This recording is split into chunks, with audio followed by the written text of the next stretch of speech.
Ladies and gentlemen, boys and girls, we are back. Be you Clydeside, stateside, or worldwide. Time to rise up and join us once again. We are here for episode 26 of the Scottish Falcons show. So charge up them pipes because we've got a hell of a lot to get through. And as we promised you in the thumbnail to the show, we will be hiding nothing. You all know the Scottish Falcons always pride ourselves in our ability to just be forthright and tell you how it is.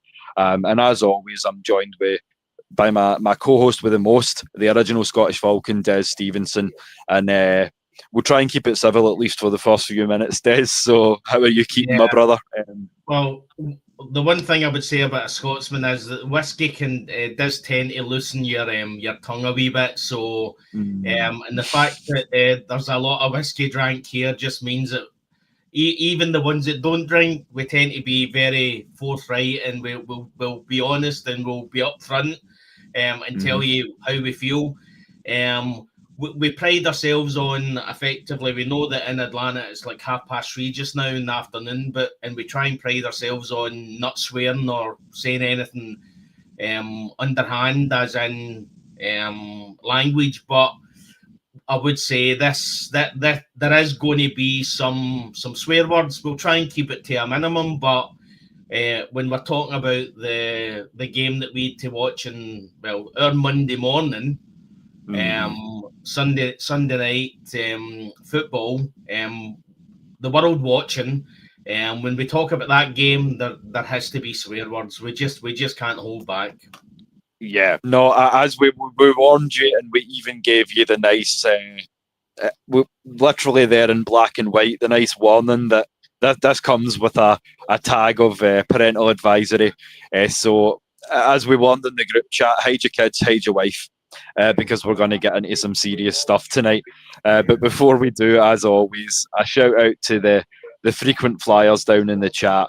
So Tony Hall, I can see dropping the red and blacks. Miss Sonia as well.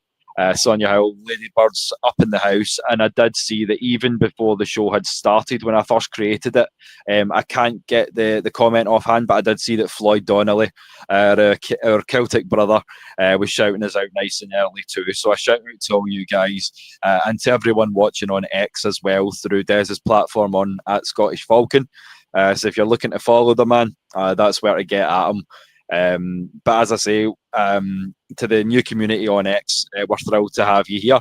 We're going to be keeping you company throughout the season with a hell of a lot more to come in the pipeline as well. So we'll start as we always do, Des, with the injury news.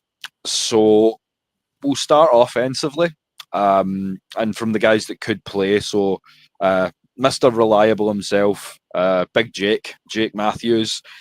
He did play, but as we'll get into later, I feel like the offensive line was a huge letdown. I don't feel like Jake Matthews was the problem. Yeah. But have you read anything as to how the ankle's feeling? Like, well, I mean, listen, I was watching him closely on Sunday. And I had said before in our show on Saturday that unless the guy's ankle's broken, he's going to be there. I would say that I don't think most of the pressure really came through him, but it was hard to see. There was a lot of pressure. There was a lot. Michael Penix Jr. was feeling the heat quite a lot during the game. But I've not really looked back. To be honest, it's not a game I really want to watch because what I would say is when you, and we'll go back to the injury, when you go out and play a better team and they beat you, then so be it. But on Sunday, they weren't a better team. You know what I mean? No. So, and a lot of that came from the O-line just wasn't functioning. They were a bit of a hindrance, but it wasn't on Jake Matthews. Jake Matthews will go out there with a bullet in his head. You know what I mean? That man will do it. So you can't call him out. You know what I mean? When we actually get to it and we talk about everything in the game, I'll tell you what I think and where I think the issue is. Okay. Obviously, And we've got I'm pretty sure I think we'll agree where the problem is on that O-line group. And yeah, it's not number 70. But I mean, you did mention Penix, and one thing I will say and get it out the way early. It's shocking at this point that we have to say it, but there is a realistic possibility. We'll say it's not a probability. Because Michael Penix Jr., we did see him limping towards the end of the fourth quarter. We have found out that it's not his knee nor his ankle. What is the issue? It is actually a bone bruise. So it's essentially day to day, which means he may be limited. He's going to have some limitations in planting and driving the ball forward. But essentially, he should be good to go against Miami on Sunday. So I don't think it's quite at the stage where we should be panicking as yet. But at the same time, it's all the more reason, wouldn't you agree, that the offensive line should step up? Because if MPJ is not going to be as mobile, we don't want him hurt any more than he already is. And with the offensive line playing so inconsistently, I feel like something's got to give. Wouldn't you agree there, Des? Well, it's good to know that we don't have any history with this coaching staff putting out a quarterback with injuries. Sorry, I forgot. Last year. So I'll say it again. Michael Penix come out in his and one of his interviews saying he thinks he's good to go, but that's not his decision. That decision is based on the head coach. He makes that decision. You know what I mean? So listen, I hope he's good, because I think there's a good chance he tears this Miami defense apart. But if there's an issue with an ankle or a knee, then you're looking at long term, and you want to cause him more issues. Bearing in mind that he's got a history of injury problems in his college days. So are you going to take the chance that you can make it worse? I mean, my head's flashing at things that I've seen in the game, and I just want to just react badly, but I won't. But effectively, you need to help out your quarterback. It's not his decision. Like Jake Matthews will literally go out there with a bullet in his head. We know that. At some point, sometimes you have to take the decision out of the player's hands and be a responsible head coach and make that decision. Now, he's been limited in practice the last couple of days. That's maybe just to allow him to heal a wee bit. But if there's a potential, the whole point of us paying £27 million to a backup quarterback is that if there is an issue with our number one quarterback, he's there to step in. You know what I mean? Again, if we're going to say that, we're paying Kirk Cousins, effectively, I think it's 40 million on the cap.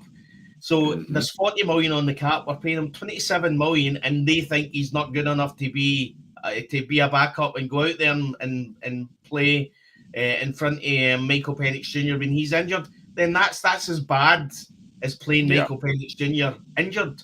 So, well, that it could go either way. Well, but as I say, we'll talk later on about what we think about this coaching staff, and but the history is that they last year they left it in Kirk Cousins' hands to decide that he was all right, and me, my granny, and my great granny that's no longer here, she could see in the first 1 or 2 games that Kirk Cousins was not healthy. Unfortunately, Raheem Morris couldn't see that. So the history there. As I say, to borrow a quote for an old Golden Era movie, Gone with the Wind, it's time for Coach Morris to shake his head because his eyeballs are stuck. That's all I'll say about that. He's not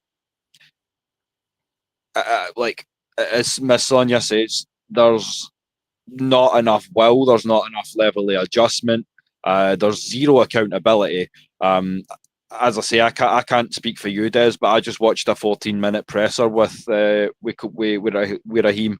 Not once at any point did he take accountability for how poorly we played, and how poorly coached we were, how dreadful we were in terms of execution.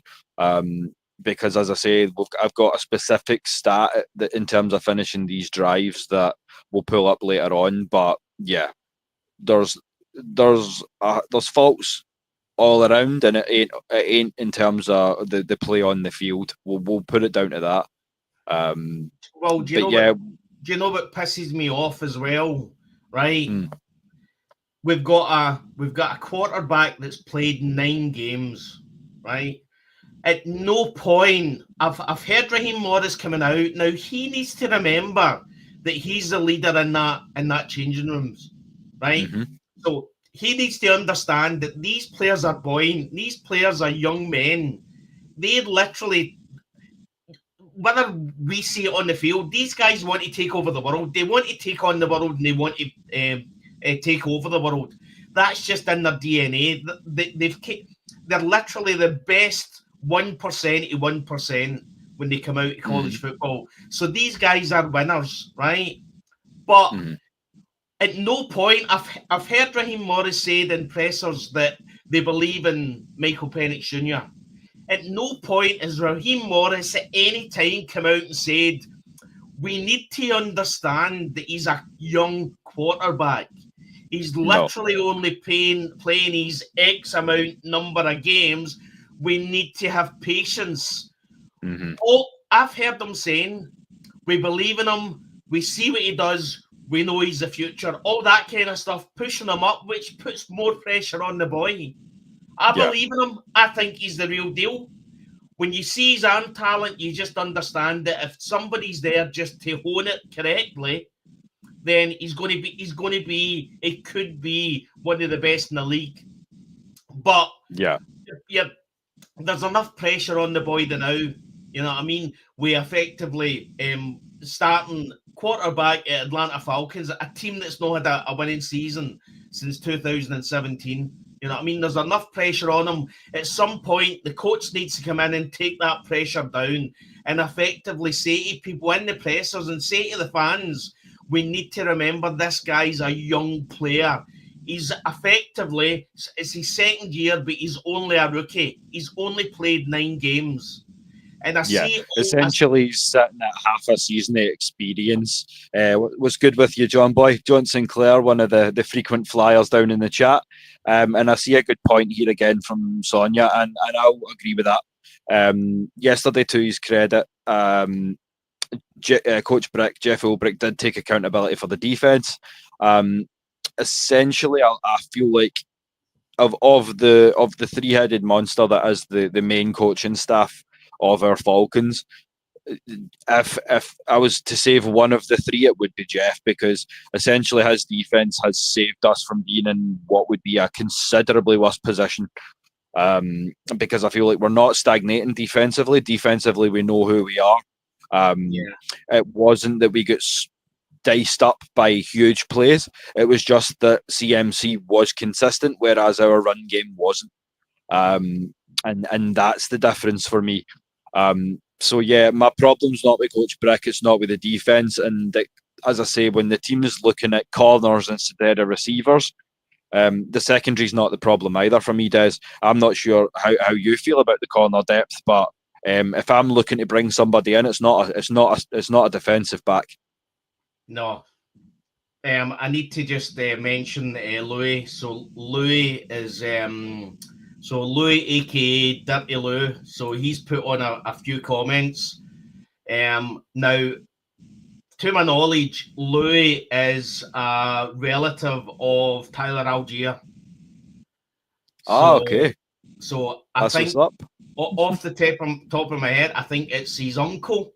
I might be wrong, but Louis followed me, and I've followed Louis for a long time on X, and there is a connection there with Tyler Algier.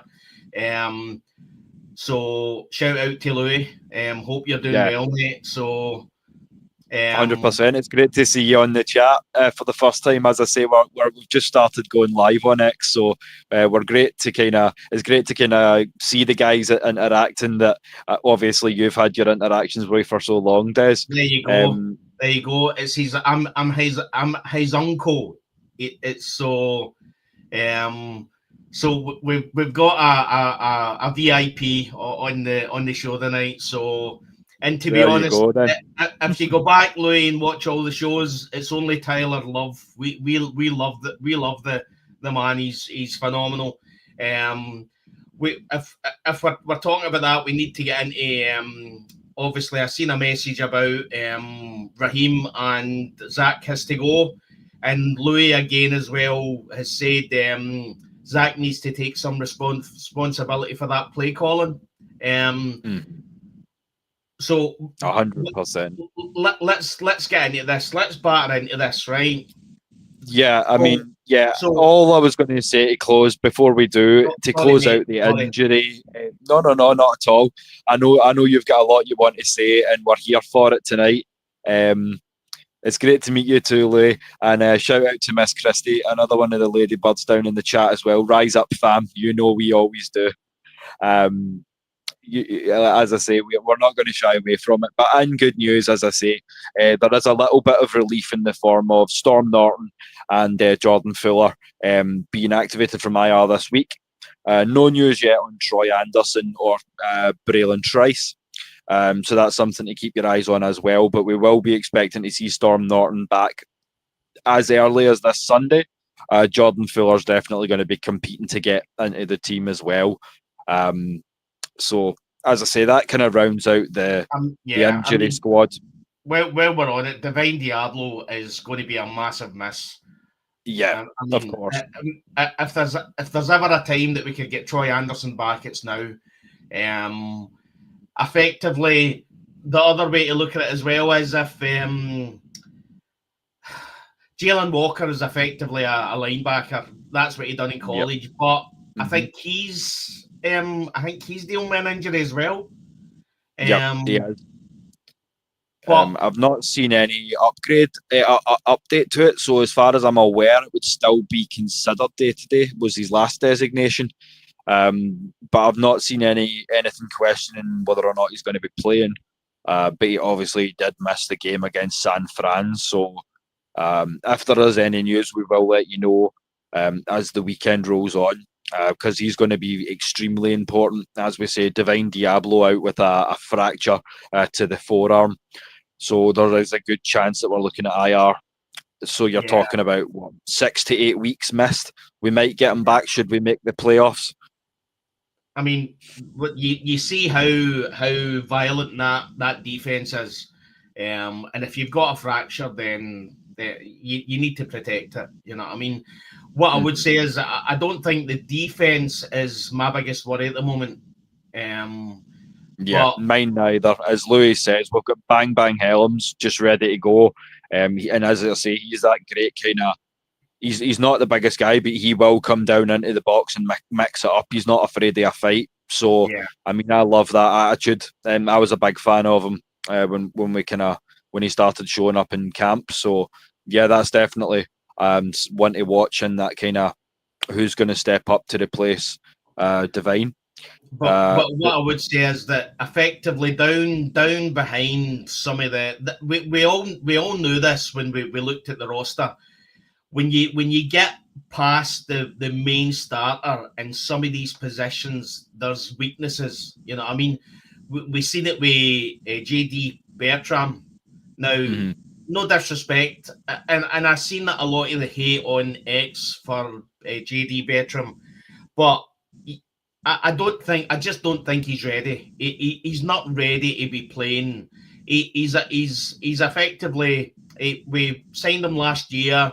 I think he had a few snaps last year in a few of the games, but effectively you can tell he's not ready.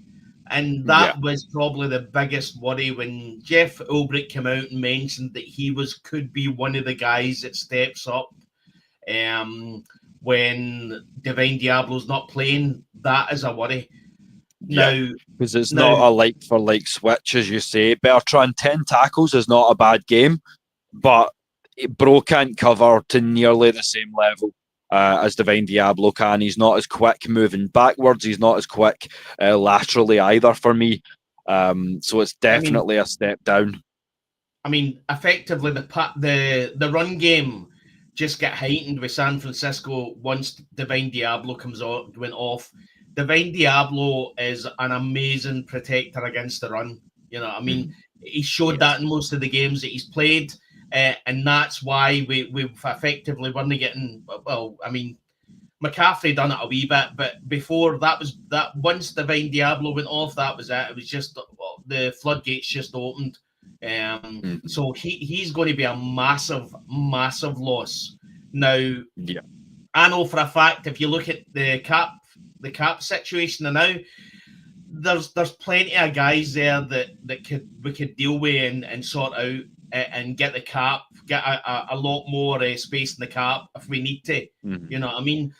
But what I would say is Terry Fontenot's always been quite conservative when it came to using the cap in season. He's always been very conservative about that. And he's always tried to bring in free agents or effectively journeymen that have not signed with anybody and see if they can get a run. But the biggest worry for me, obviously, we'll talk about it on Saturday. The thing for me with the Miami game is it's a lose-lose. Because if we go out there and we absolutely destroy them, well, it was Miami, right? But if we go out there and we struggle, then it's Miami. You know what I mean? Yeah. Why are we struggling against Miami? So it's a lose-lose. Yeah, like that would be. It would be close the gates at that point and just circle the wagons. The season's over. Like as I say, like it wouldn't even be worth going to Berlin if we were. Unfortunately, I don't think you're able to either, Des. But I'll not be making the trip. Yeah, for me, work commitments. Unfortunately, I've got my own business, Louis. So, it's going to be. Listen, I would love to. And I'm, as I say, I've had my business. I sold it. I've got another business, and I'm trying to build it up again. So I can't take the time just to head over to Berlin.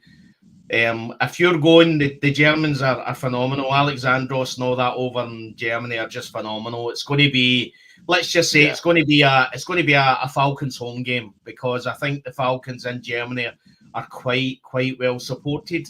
So I mean, I'm looking forward to it. Personally, I think Indianapolis are effectively the Minnesota Vikings of last year.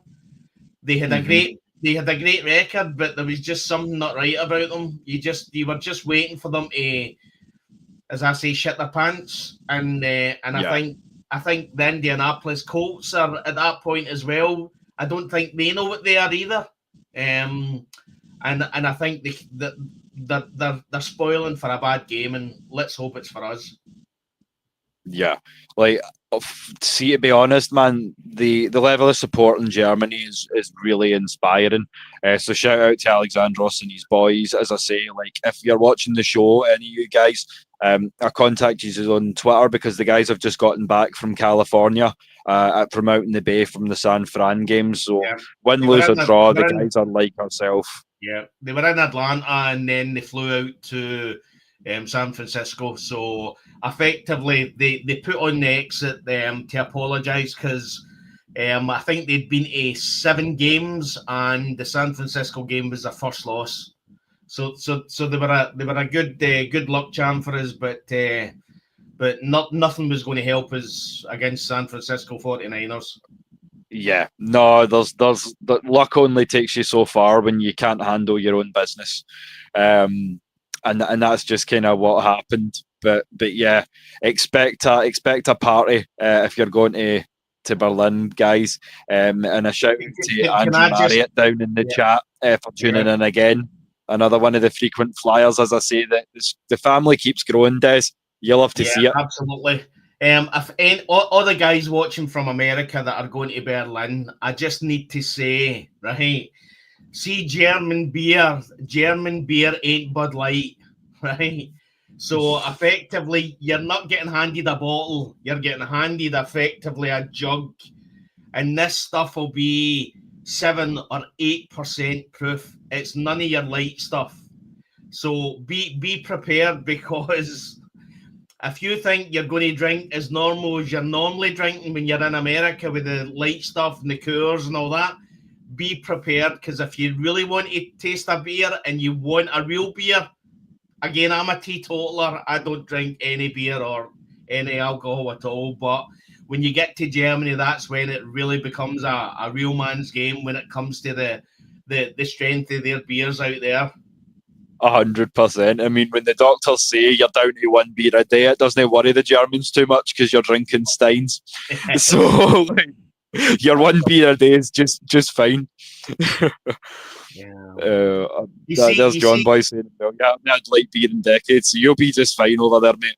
I wouldn't worry too much. You see some of the videos of the Americans that go to Germany and they get 1 drink, and literally after one jug they're drunk, they're out their head, they're bluttered. You know what I mean?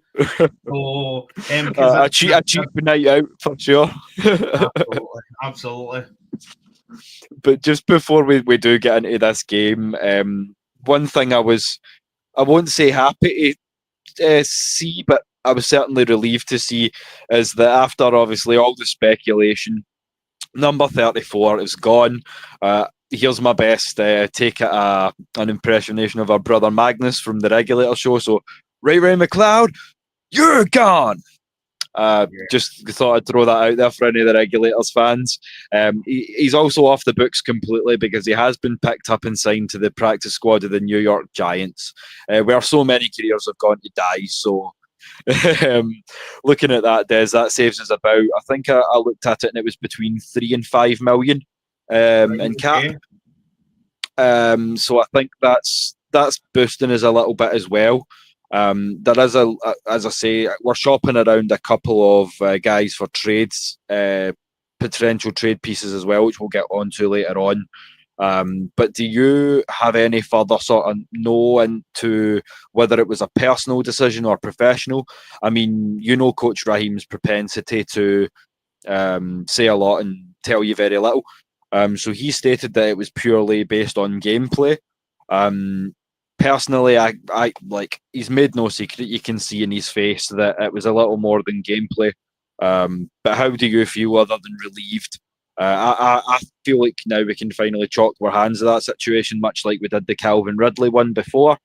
But as we've seen a few guys in the comments saying, definitely need to be looking at that wide receiver depth again. Wouldn't you agree? Yeah, I mean, this is probably one of the biggest things that worries me, because when you start seeing players effectively getting released, and from what you hear, there's a whole load of rumours going about, and I'm not going to discuss the rumours, but when you see players in the dressing room reacting badly to decisions, then that doesn't bode well for the coaching staff. You know what I mean? You see, what's the one thing you see, and you're seeing just now in Miami and in New York with the New York Jets?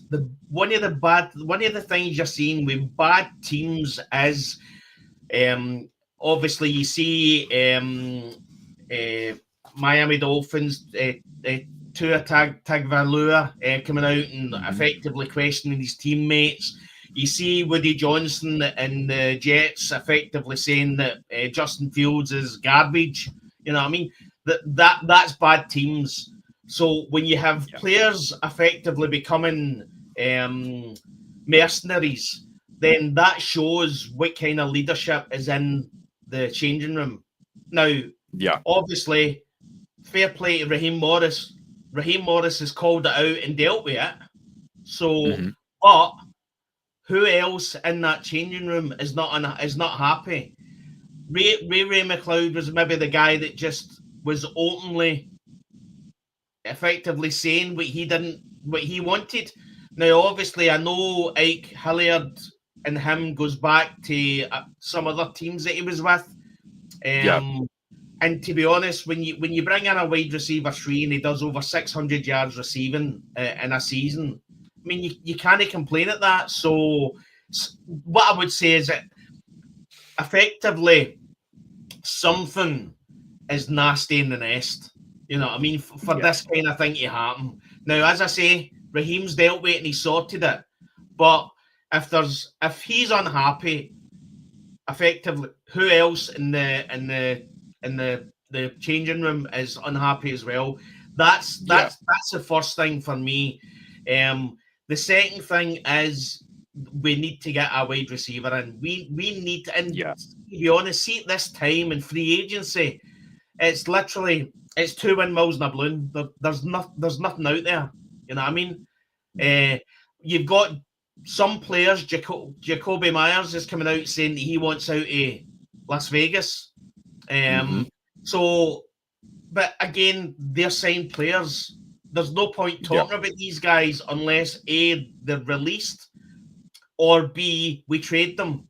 Now, we don't have a first round next year. We don't have a third round. So what are we going to do? What are we going to use to trade for them? You know what I mean? So well, I do have one trade option for you a bit later on. And I do have one guy that's standing out for me in terms of wide receiver from the free agency class as well, which I'll share with you guys. But when it comes to Ike Hilliard, I feel like, as has been said there with Christie, I don't think I feel like it was a deeper problem. I feel like the problem was with the OC more than necessarily it was the positional coaches. And I feel like that showed it. As you say, the wide receivers were still inconsistent. There was still fundamental stuff going wrong. So, as I say, trimming the fat that didn't necessarily need to be trimmed. And as I say, if you've got pedigree built with that guy, it's going to make you feel some kind of way. As I say, we could look at it the other way too, Des, and say that, oh, well, he could have been a bit more adult, a bit more grown up about it, and pulled the coaches aside and went, nah, look, here's how I'm feeling, instead of acting up some way, making faces, speaking out, however he chose to kind of go about that, to the point where we're talking about, are we expecting diss tracks and things like this? Like, what age are we here? You know what I'm saying? So, like, surely there's got to be a line. So I can see both sides. But yeah, I don't think Ike Hilliard was necessarily the at fault there. And yeah, you're right, Tony. I think, to be honest, Oktoberfest is going to be round about the time the game falls. So it should be all the more reason, and the Stein should be a lot even bigger than what we promised you. So if there's a time of year to play a game in Germany, that would be it. Listen. The one thing you'll know about Berlin is it's a party every day. You know what I mean? The beer halls are full all the time, every day. So when if the Falcons go over there, they're going to love it. It's going to be fantastic. I wish I was there. I really do, but it's not possible for me. But yeah, I've been to Germany. It's beautiful, absolutely beautiful country.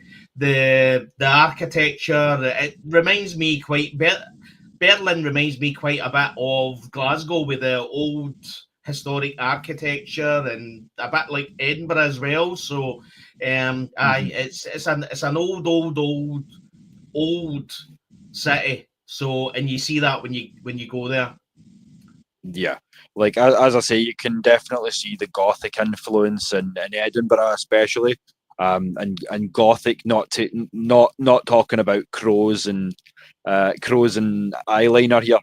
We're talking about the High Germanic Gothic architecture and things like that. So there's a lot of sort of similarities between Germany and Scotland.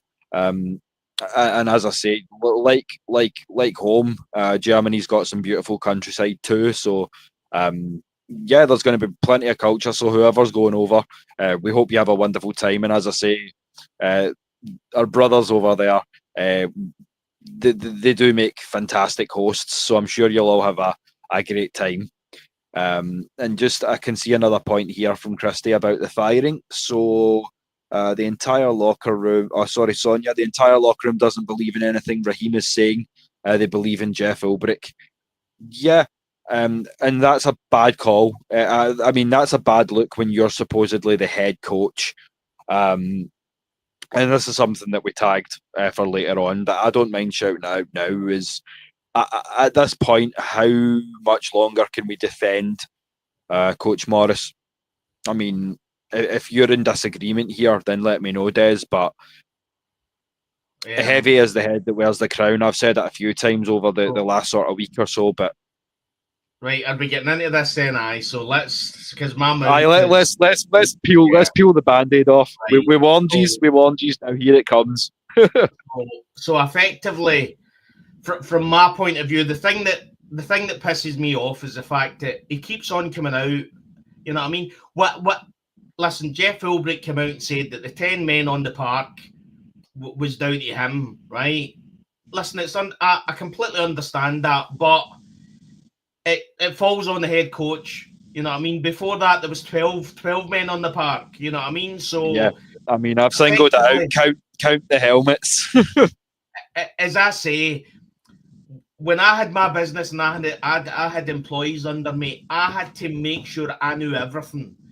Every person that's watching this show will have somebody in their business that is like the guru. If you don't know, they know, right?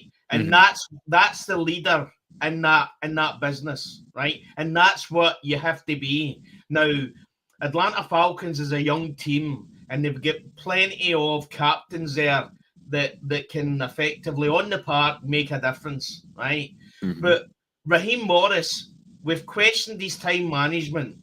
We've questioned last year with the decision to continue to keep Kirk Cousins, right? On the park. We questioned it at the start of the season when he decided that he was still going to keep going with Younghoe Koo, when every man and their dog could see at the end of last season that Younghoe Koo's issue wasn't in his foot, it was in his head. And that didn't get sorted. You know what I mean? They effectively brought in an international player that had never been in around an NFL team. And then called it a competition.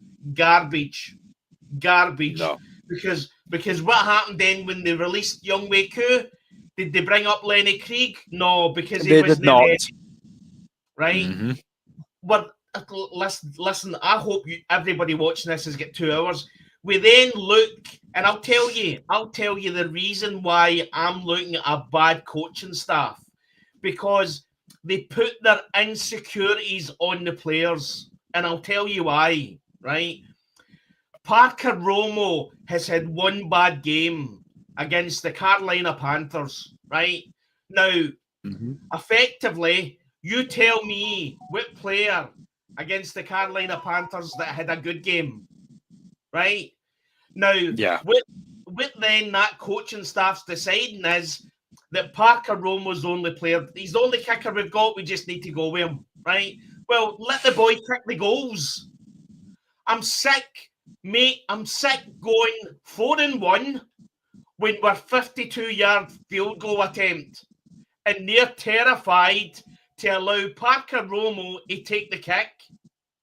Let the boy, as you said earlier on, mate, how's the guy going to learn if he isn't trying kicks in a game? Because effectively what then happens is we do 4-1. Zach Robinson has got worse special plays than Arthur Smith had. And we end up turning it over on downs anyway. So what's the problem with just taking the goal, a field goal? If we miss the kick, we're still in the same position. But at least the boy effectively can get a chance to learn, build his confidence, and effectively not live in the shadow and the insecurities of their coaching staff. Because that's what I see. We think you're garbage, so we're not going to allow you to kick a game because you had a bad one against Carolina Panthers. Well, who had a good one against Carolina Panthers? You know what I mean? Exactly. That's the sign of that coaching staff. Yeah, like, support your guys. As I said, like, if you were going to have a competition, make it a fucking competition. You put Lenny Krieg into the practice squad, despite the fact that he done something that Youngway could not do this season, which is make 50 plus. Yes. You then call up Parker Romo. You will not give the guy, as we say, live game reps because there's no accounting for that on a practice squad. So yeah, you're not letting the guy get real life reps to face 11 opposite helmets coming against him when he's trying to kick the fucking ball. And then you're, as I say, 52 yards is pedestrian. It's not going to be pushing any records. Most NFL kickers who would profess to be of that level should be making 52 90 to 95% of the time. So you shouldn't be an NFL say, kicker. You shouldn't be an NFL kicker if you can't make a 52-yard or a plus 50-yard field goal or attempt it. You know what I mean?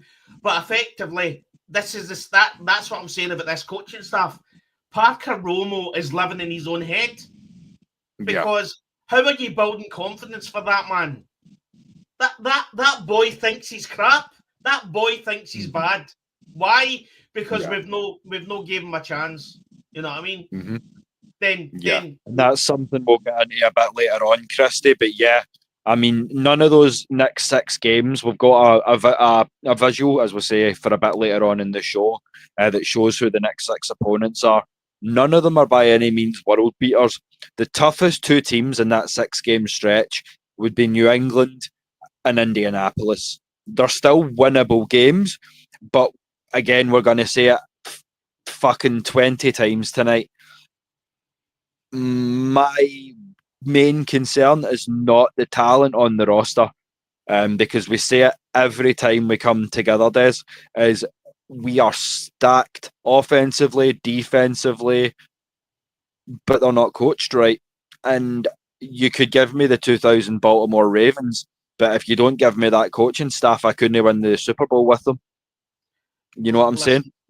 Let's go on to Zach Robinson, right? And this is where, and when you look back in that Carolina Panthers game and wonder what happened, then it's the play calling. The play calling is garbage, right? Zach Robinson is the only branch of the Sean McVay tree that is withering, dying, and is rotten. Because effectively, let's work this out. When we get coaches coming out saying that they're making mistakes and they need to improve, right? We are talking about, right, we'll go on to Raheem Morris first, right? So Raheem Morris has got an NFL record as head coach of 32 wins and 50 losses, right? Yes, sir. So he's only had one winning season, which was 2010, which was a 10-6 with the Tampa Bay Buccaneers, right? So effectively, our leader is effectively has got a losing record, right? He then takes a job, brings in Jimmy Lake, and we all see when Jimmy Lake get announced, I was like, who is this guy? Who's this guy? Who's this Jimmy Lake? Former Washington, the Washington College Cougars, I think they call Washington Cougars. Former head coach of the Washington, and they sacked him as well.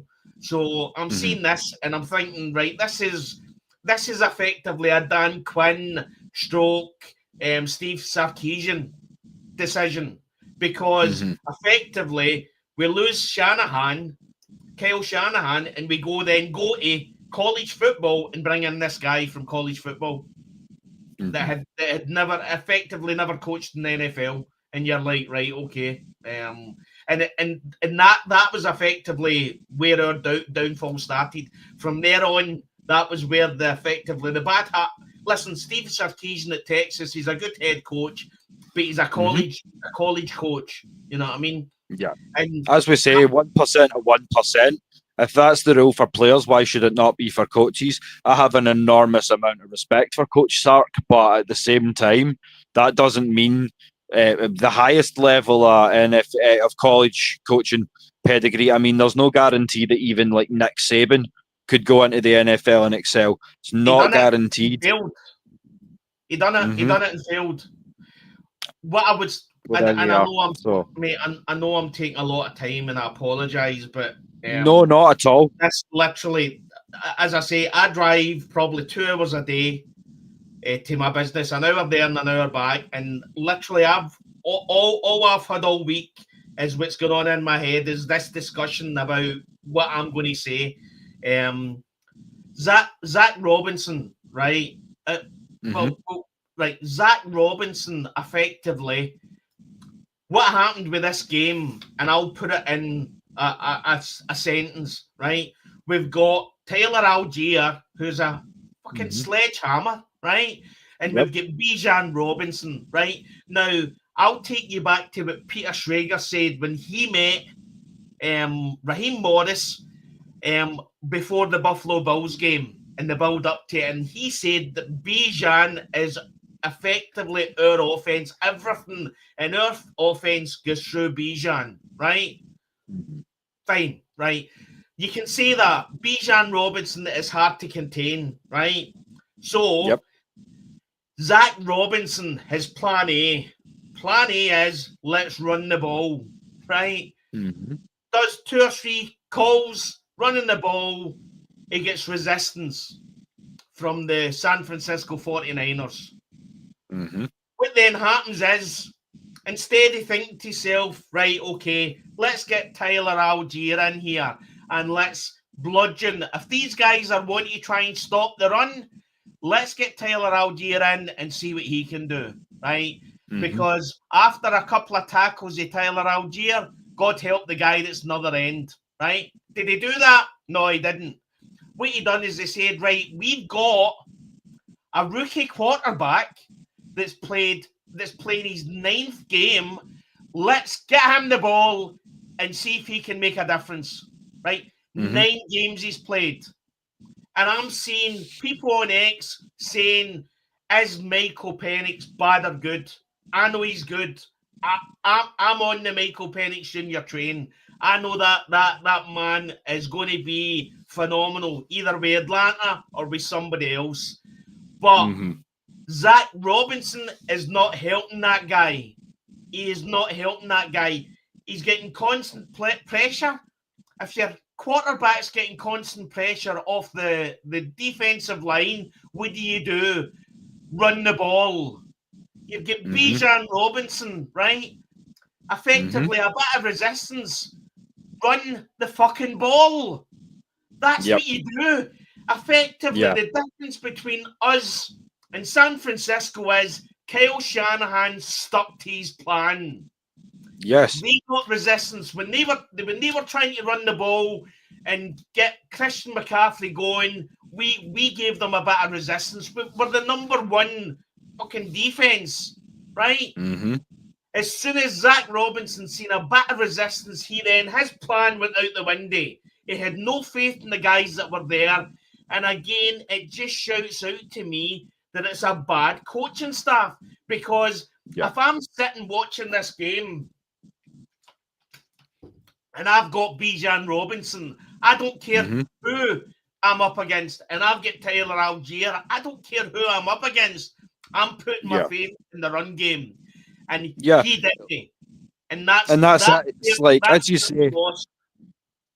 Yeah, and this is another thing that brings me back to their lack of adjustment.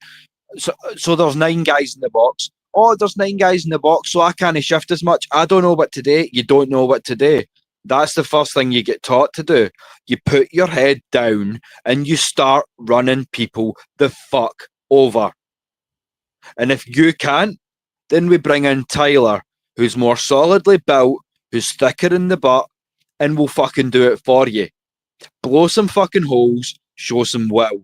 But at the same time, it's from the top down, and the coaching staff are taking no accountability. As Miss Christie says, they're saying, the team just need to execute better. Well, okay, that's as may be, but at the same time, on 3rd and 4th and 1, don't call the same play when the defense already know what the fuck you're going to run. God, I mean, ridiculous. Just Ridiculous, mate. Zach Robinson, as I say, is the only coach on the Shanahan, on the Sean McVay tree that's effectively rotten. The wood's rotten. You know what I mean? What we don't understand is Atlanta Falcons ain't a proven ground. This ain't a place for you to come and be average and get better. That's not the Atlanta Falcons. The Atlanta Falcons is where you come when you've done it all, when you're ready to be the best, right? Raheem Morris, honestly, mate, I would love to question and ask how many times in the last year and a half of him being head coach has he said mistake. We made mistakes. You know what I mean? This ain't a proven ground. You know what I mean? Yeah. Zach Robinson, that 3rd and 1 where Bijan get the ball tossed back to him, that was ridiculous. You know what I mean? Oh. The effectively the O-line and the quarterback was getting pressure, and they were getting past the O-line all game. And and now's the time where we'll single the man out. Elijah Wilkinson was a 6'6" 6-inch turnstile on Sunday night. He's I know that there was plays where Lindstrom got pushed back. I know there was plays where Bergeron got handled. It looks as though that's probably the worst outing from centre that I've seen from Nuzul. Yeah. He's been fairly consistent to his credit, but that he wasn't there last night. But there's only so much you can do if by the time you've taken 2 steps forward, your right tackle's already on his arse. And your QB's on his arse. So it doesn't really matter what the centre does at that point. But again, and shout out to our first time commenter, Wild Dog Blue. I hope we don't see Kirk this week. He is day to day in terms of MPJ, so hopefully he will still be able to start. But as I say, we're paying the guy enough, and he should know the system well enough. So if we see him, it won't be the worst thing in the world. But at the same time, we've got one QB banged up because our O-line can't fucking block. I'm gonna do that again. Yeah. Because our O-line can't block properly, so we don't need to. Listen, see if Michael Penix Jr. is getting pressure. You imagine what Kirk Cousins is going to what's going to happen to effectively. There's no mobility there, right? Yeah. But the other thing as well, have a look. If you really want to see an OC guru, have a look and see what Kyle Shanahan done with Mac Jones, right? Mac Jones did not throw the ball more than 15 yards. Effectively, it was a simplified offensive scheme, right? The only time that Mac Jones effectively threw it more than 15 yards was a pass breakup. Go back if you haven't seen this. Go back and watch Mac Jones and watch. Literally, it was a dink and dunk. Christian McCaffrey, effectively the ball went to him, or it was past the the D line, and effectively the ball was through to him. They kept it simple. We've then got an OC who effectively is expecting a rookie quarterback who's played 9 games to do it 40 yards, 45 yards down the park. You know what I mean? At the end of the day, you've got Daniel Jones, who's effectively lighting it up again. You've got Sam Darnold, who effectively is lighting it up again. And you've got Baker Mayfield, who is effectively on par to be the MVP. You know what I mean? They weren't bad before. They just had bad offensive coaches and bad head coaches that couldn't effectively work out that your offensive coordinator. It's not about bringing your scheme to a team. It's about looking at your quarterback and working out the best scheme for your quarterback. Exactly what Jeff Ulbrich is doing with this defense. Jeff Ulbrich is looking at this defense and saying, right, okay, I've got this idea of what I want to do. What's the best way to do this? with these players it's that a I've got. chess game. Yeah, the best strategies that you can implement with the pieces available to you, and off the back of what John's saying here as well, like. Yeah, Coach Salah definitely had these guys ready to go. So shout out to the 49ers defense. Even without Fred Warner, they lit us up on Sunday. And in terms of the when you're standing to the defence of Zach Robinson, I can kind of see what you're saying. So it does kind of bring me back to a question. I wasn't going to make it as black or white here, Des, but the man does make me think. So I mean, when you single it out and you talk about putting an offensive coordinator in that position under a head coach who's been as inconsistent and is unlikely to take the fall for his own faults as Raheem has been. If you want to talk about it one on one, if you're going to sack one guy, is it going to be hot seat him, or is it going to be pack up Zach? If you have the power to get rid of one, whose head's rolling for you, sir? Zach Robinson for me straight away. Because if you cut the head off the snake, which is Raheem Morris, Zach Robinson's still going to be there. You know what I mean? Yep. Effectively, if I had what's going to happen is this coaching staff is just going to do enough not to get sacked, and then we're going to get into next season and it's going to be the same. Mm-hmm. And this is what we've made the point before. If we're getting it all off our chests, that Atlanta's embraced a city of not a city, a culture of mediocrity. I'm not tuning in until 4:00 in the morning every week, doing multiple shows for a team that's happy to coast through, be 9-7, and challenge for a wild card every year. That's not the team I want to be, especially looking around this roster, seeing how hungry some of these young guys are. They are in a position to win now, but they're not being coached accordingly. So it's looking again, as we will in a little bit at the next 6 games. My question to hang the show on, and I don't know if you want to second me or ask one of your own, would be, who the fuck do you want to be? I think you need to take a long, hard look in the mirror, and I would put this to all the coaching staff. I mean, not so much you, because we've said, but who do you want to be? Because if you don't adjust now, it doesn't really matter what happens in Miami, because it's not a real measuring stick either. But if we're not at least 4-2, season's pretty much done. You know what I mean? But Zach Robinson is the ultimate Arthur Smith. Arthur Smith done it in the Titans with his OC because he had Derrick Henry, right? Mm-hmm. When you see that last week before this game we were second in offense, yeah, that's because of the players that we've got. That's because we've got Drake London. That's because we've got Kyle Pitts. That's because we've got Michael Penix Jr. that can ping it down the field, right? That's because we've got Bijan Robinson, who's probably the best player in the park. In the NFL, and we've got Tyler Algier. We've got weapons, but I'm telling you what was the statistic you told me earlier on, mate? Is it we're 28th, and 18.3 points per game, which coincidentally is tied to this headline here about Robinson. So yeah, with our 18.3 points per game, coincidentally it would be lower than our opponents on Sunday in the Miami Dolphins. So by that measure, we would lose.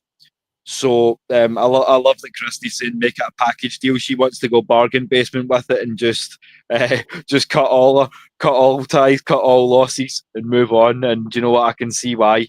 But yeah, 28th, 18.3 points per game. So as I say, finish off these drives, or if you're not prepared to go for 7, at least let Parker Romo have a shot as well. And then Sonia Hill's backing you up as well. Yeah, Dolphins and Browns. But yeah, it just goes to show you that being a college football head coach of high standing counts for nothing when you hit the pros. But again, mate, yeah, so I've always been in sales all my life, right?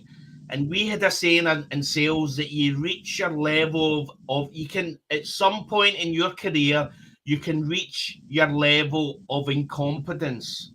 Now, what that means is you can be a great defensive coordinator for the LA Rams, and then you then get and hit your level of incompetence, which is the head coach of the Atlanta Falcons.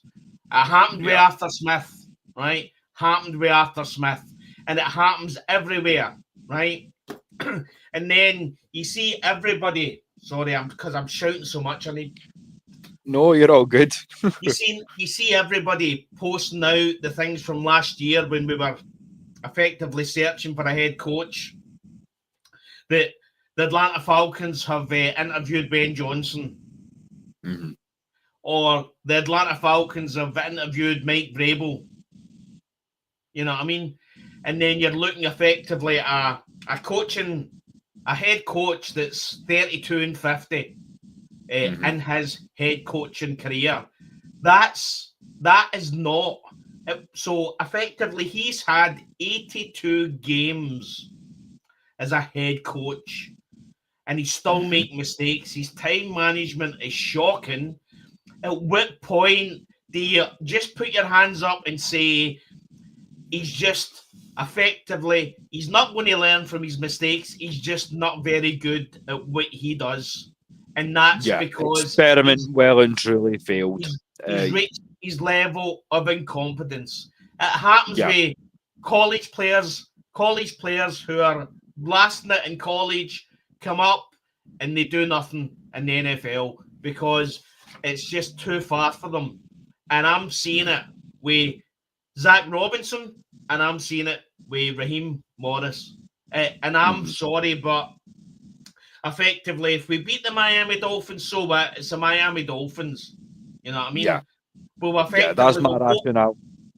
It's like I feel like it's a good team to reset against because they're 1-6, but at the same time, it's not going to gain any confidence back from my standing.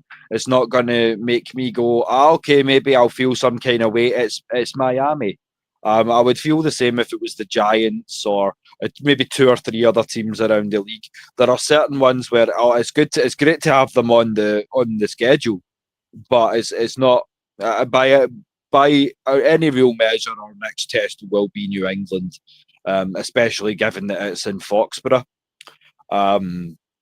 But yeah, before we kind of close out the rant section and kind of try and put a brave face on it until Saturday, I did want to talk to you and raise some of these, as I say, coaching carousel chat and some of these potential trade targets. So I seen one sort of teased into the ether. Now, I know that we're not actively fielding offers, but we have shopped around the possibility of trading edge defender Arnold Ebiketie. And what had been proposed on X was that we give up a 4th along with AK to the Miami Dolphins to bring in Jalen Waddle. Now, as I say, getting rid of Ebiketie's contract, you would free up some of that 26 million that we would need. However, I do have a caveat for you. Des, you had said earlier on that there was nothing sort of outside of Traylon Burks that really appealed to you in terms of wide receiver and free agency, but Tyler Lockett. Yeah. Okay. Yeah. I mean, I mean, Tyler Lockett. I mean, is he not in his 30s now, mate? He is. I mean, there are some miles on that kind of speedometer at this point. But the one thing that I would say is that we're only talking about really a wide receiver 3 at this point. Yeah. So I feel like he could still contribute. I feel like it's really between him and Burks. Although, as you say, Jacoby Myers, if the price is right, I feel like that's definitely an option as well. But I feel like I'm definitely looking at wide receiver before I'm thinking about corner. And I'd said to you as well, possibly addressing the issue with coverage linebacker. Yeah, I mean, see, from my point of view, Tyler Lockett, single season, possibly. But I keep on going back to Traylon Burks. Traylon Burks was a a first round pick for the Titans, and he's sitting.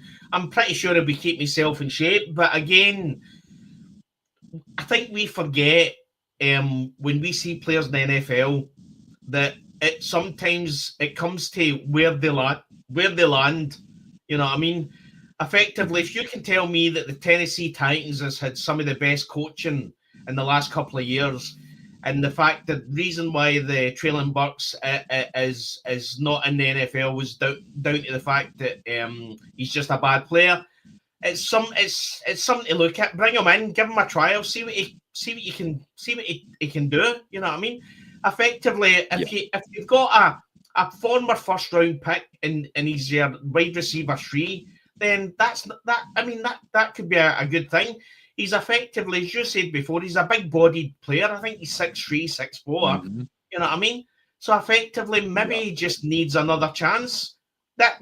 See this throwaway society where effectively you don't do it the first time you're out and that's it, you're done. You know what I mean?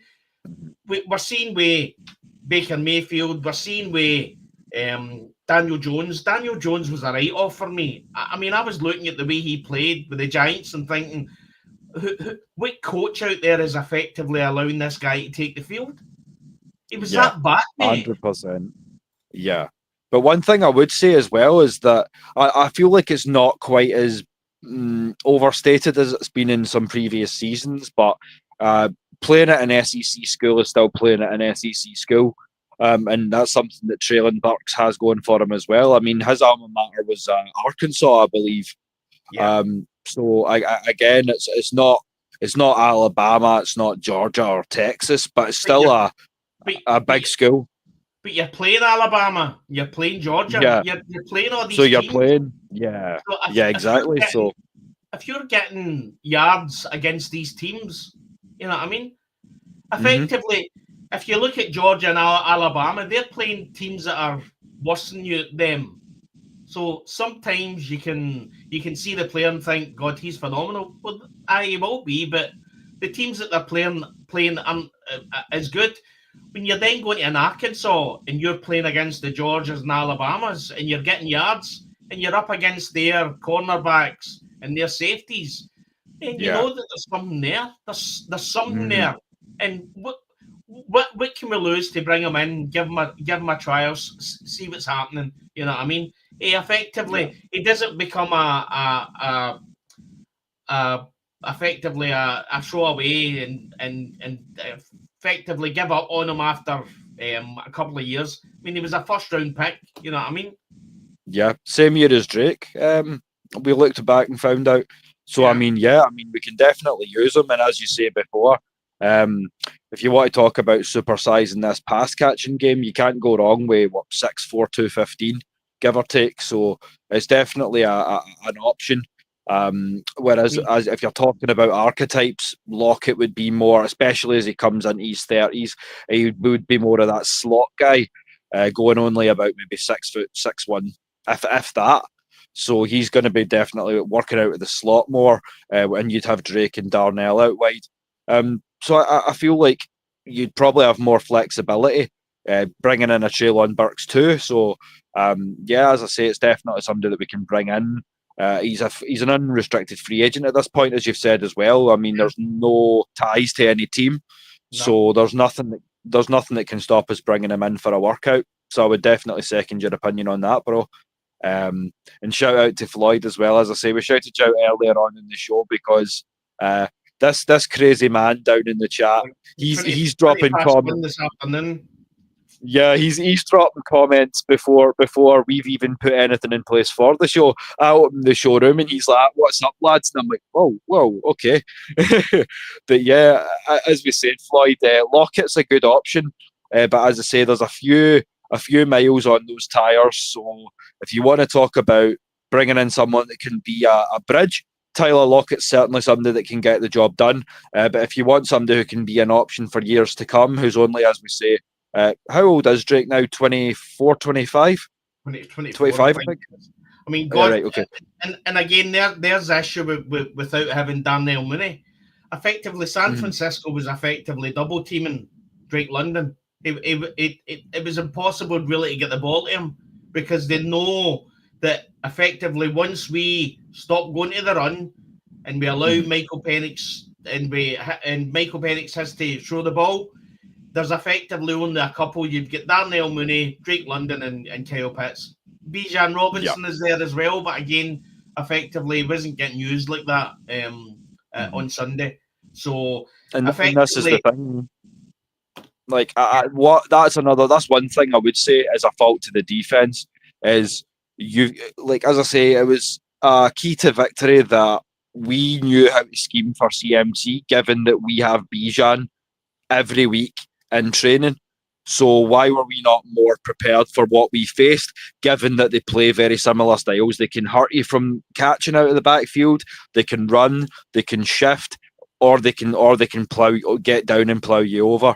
They've got a little bit of everything to their game. So I don't know why the defense looked so shocked in places. We kind of knew what to expect. Well, I'm not an NFL guru, right? I guarantee you probably 90% of the people on this that's watching this probably know more than I do. But effectively, I've got my notes from our Saturday show. And one of the things I said was when we were discussing the best way to win the game, and I've said stop the run and protect the secondary against Christian McCaffrey's pass catching. So now I knew that. But unfortunately, but listen, what I would say is take Jeff Philbrick out of this. This is a Kyle Shanahan offense, and he scored 20 points, which in any other way to look at it, that's a win for a defense. 20 points should be enough for your offense to walk down the road and effectively get a win and put up enough points. You know what I mean? So. Forget the fact that Christian McCaffrey effectively tore us open again and again. They only scored 20 points, and effectively the last 7 points effectively shouldn't have stood because it was a penalty because they get dragged over the line. So it shouldn't have stood. Yeah, for about 5 or 7 yards or something like that. It was that rookie right guard, but I mean, as I say, I might have wore 34, but I don't profess to be any kind of Walter Payton. But I'm pretty sure I could tell you that shit's illegal. Yeah. But no, as I say, it drives you insane. And shout out to Jerome. Good to see you in the chat as always, brother. But yeah, before we go on, as you say, that's kind of what we wanted to say in relation to the coaching side and having shouted we're self-horse. Let's take our mid-season pause for breath, Des. So I mean, as I say, we had the visual and it was something that Christy and Sonia were talking about down in the chat earlier on. So I mean, there's the next actually, before we do, I do have one more shout out for you when you're talking about coaching carousel. If we were going to replace Zach Robinson, I'm going to give an honourable mention to Mike McDaniel from that mob we play on Sunday. I reckon he could maybe bring things back on side. But yeah, as we say, that's... Listen, I mean, the man looks as if he's in crystal meth. You know what I mean? I mean, he does. It looks as if he's... I mean, listen... Miami need to put him out his misery. That man is. I mean, do you remember his first season when he was like the jokey Mike McDaniels, and it was like the cool, the clothes that he wore, how he wore his shorts. He had these snazzy shorts with the. You know what I mean? They were all color coordinated, and I mean, it was cool Mike McDaniels. Put that picture back up, mate. Put that picture back. I will indeed. Do you know what? That's what I was going to say. It's like you can either bring the pipe with you or bring the capris, but you can't do both. I mean, that man is aged. That man is aged 20 years at Miami. Oh wow! But listen, he's a. I see. To be honest, I'm not sure who I want. I don't even know who I want. but there'll be somebody out there. But all I know is that Zach Robinson, effectively, we've had 6. So since Zach Robinson sat his ass down as offensive coordinator, and when I say offensive, I mean fucking offensive, right? To my eyeballs, offensive to my eyeballs. When he sat his ass down as offensive coach at Atlanta Falcons, since then they've played 6 pre-seasons and 23 games. So they've played 29 games. So he's played 29 games as offensive coordinator. At what point does he work out what he wants to do with this offense? Yeah, that's it. Like, as I say, I can see the case to put lock Mike McDaniels in a cupboard when they visit, and you know what, I wouldn't be against it at this point but as I say, it looks like after a few seasons in Miami, it looks like he's been locked in a cupboard for some time. He looks like he's seen some things. Like 28 days later has nothing on being the Miami Dolphins head coach. Like, as I say, I know we put ourselves up to some stress, mate, but I like to think we're doing all right. Like, we come on here and we rant and we raise our voices and we get a little bit tickly in the back of the throat now and again, but it'll never be as bad as those Dolphins have got it over in Florida. Absolutely, mate. I mean, listen, they're in a bad position, the Dolphins, but effectively we went in against a Carolina Panthers team that couldn't get a win. Yeah, and effectively, what I would say is, see, after the San Francisco 49ers game, this coaching staff has lost all credibility for whether it's going to be a win or a loss to me, to be honest, mate. You know what I mean?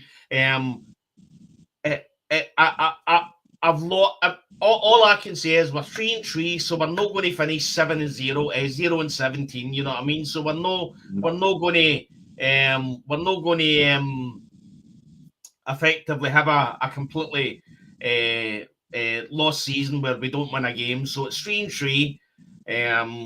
But am I saying that I'm confident in this coaching staff? Absolutely not. Jeff Ulbrich, forget what we're saying about Jeff Ulbrich. Effectively, this coaching staff is. I mean, as I say, we're getting into a 30th game with Zach Robinson and Raheem Morris. You know what I mean? So effectively, at some point, they need to start stepping up, stop making mistakes, have good time management, and effectively scheme the offense round the players we've got, and not what you're seeing the other team doing. You know what I mean? Yeah. All I'll say to that one, Christy, is always be sure that you spay and neuter as well as declaw your animals. We made the Panthers feel invincible. It's time to shave the cat. 100%. Like, we need to show in the next 6 games.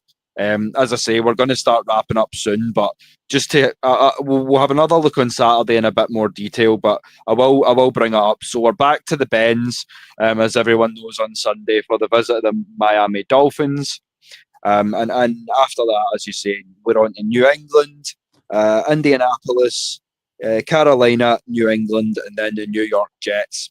So all of those are winnable games. As I say, there's going to be another rant, and it may be louder than this one if we come out in a worse position than fucking 4-2.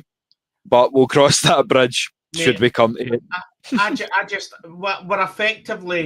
We're effectively losing these rookie contracts.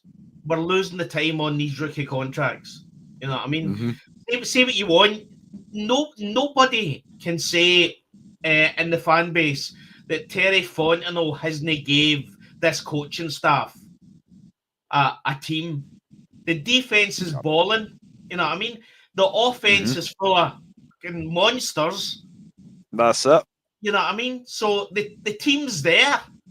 It's up to this coaching staff to effectively be adults and get their ass and their fingers out their crayons and Mm-hmm. effectively scheme decent schemes around the Yeah. players you've got, which is great.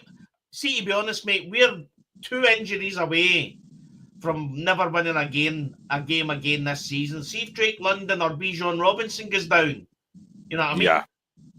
Call it. Where do we stand there? Yeah. That's what's worrying me, and it makes me think that, especially with how, again, we could go back to the offensive line, but maybe we do look at how important Storm Norton coming back is, because Elijah Wilkinson evidently was not the answer. He shored up a gap, and he was a good band-aid for a time, but it's been ripped off and it's left not too pretty a wound, so to speak. Yeah. I mean, probably the last 5 games, he was working out.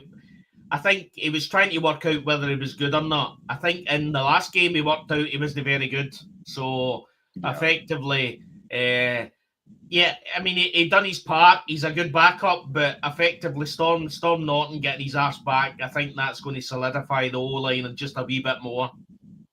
Yeah.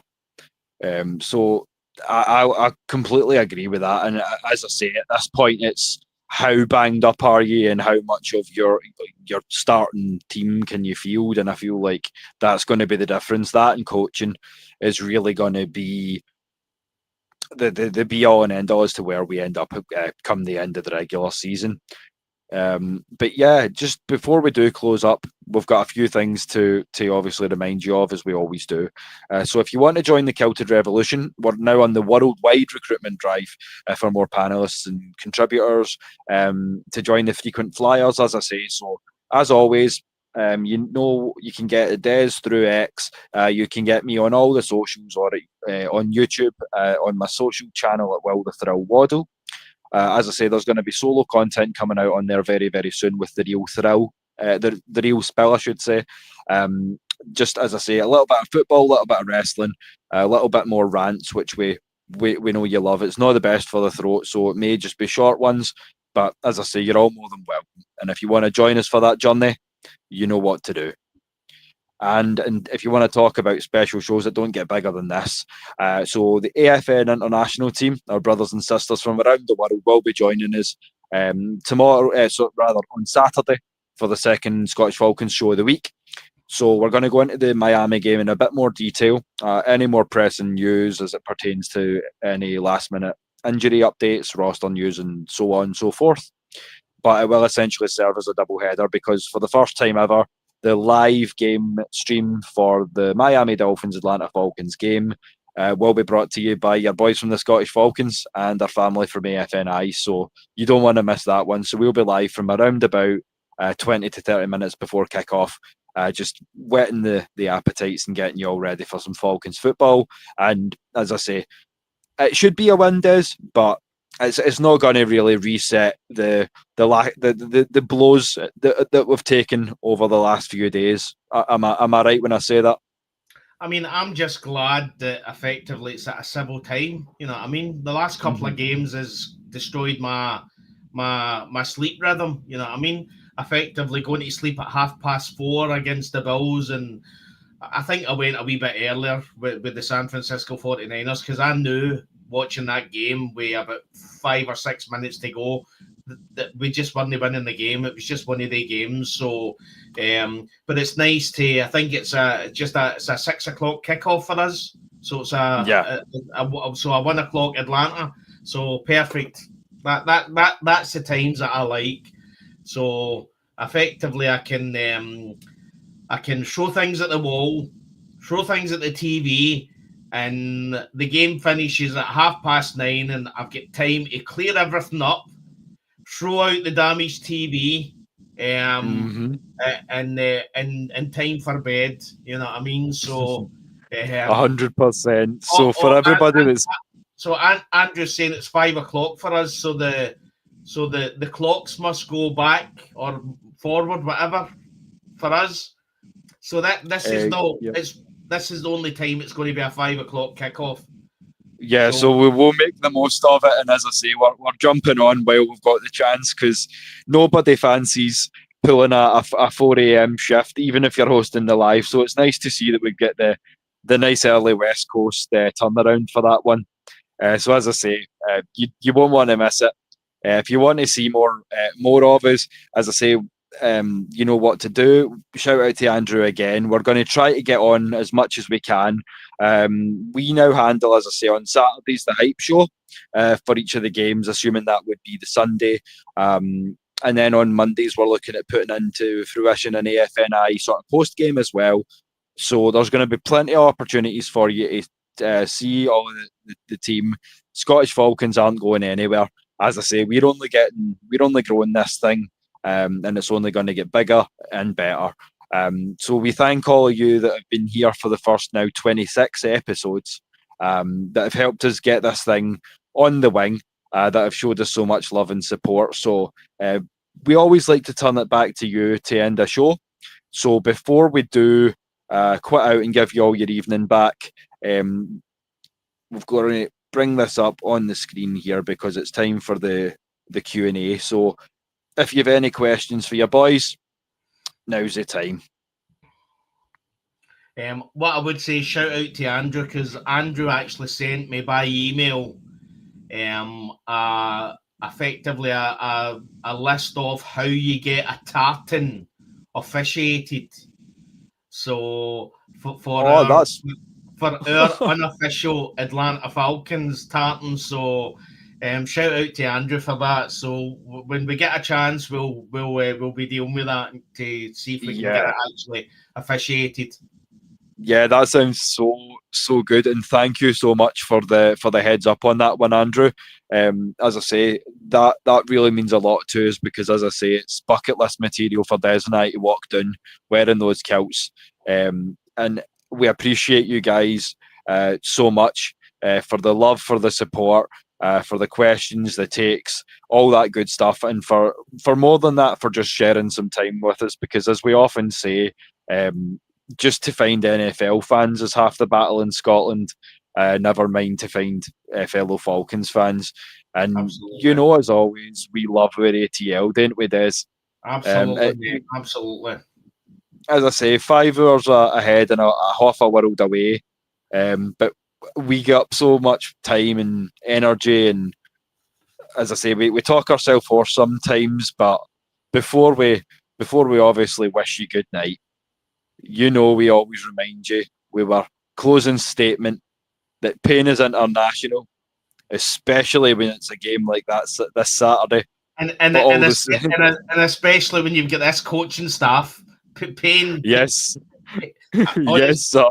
Mate, there's aliens and crafts and planets we don't know that are looking at this Atlanta Falcons head coaching staff and thinking, nah, I just don't think it's working here. You know what I mean? So, yeah, truly. Like, as I say, like, if they came down and seen us in Scotland doing this, they'd just be like, I don't know what strange beings that inhabit this world, but do you know what? I'm like, you've embraced it. You've embraced us even for the weird. So, as we say, pain's international, but you guys have proven that love crosses oceans. So, as always, so is passion. And thank you once again to all 60 plus of you for tuning in tonight. Stay tuned on Saturday as we go again, same time, 3:30 Eastern, 12:30 Phoenix. But until then, enjoy the rest of your night. Des, thank you for joining me as always, brother. Good night. Thanks, man. Bye.